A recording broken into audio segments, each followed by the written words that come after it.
na.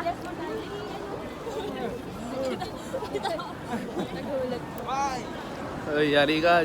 Diyan na, tawag ka. Type ka. Ano ang sabi niya? Mura ng gamit oh. 59k daw.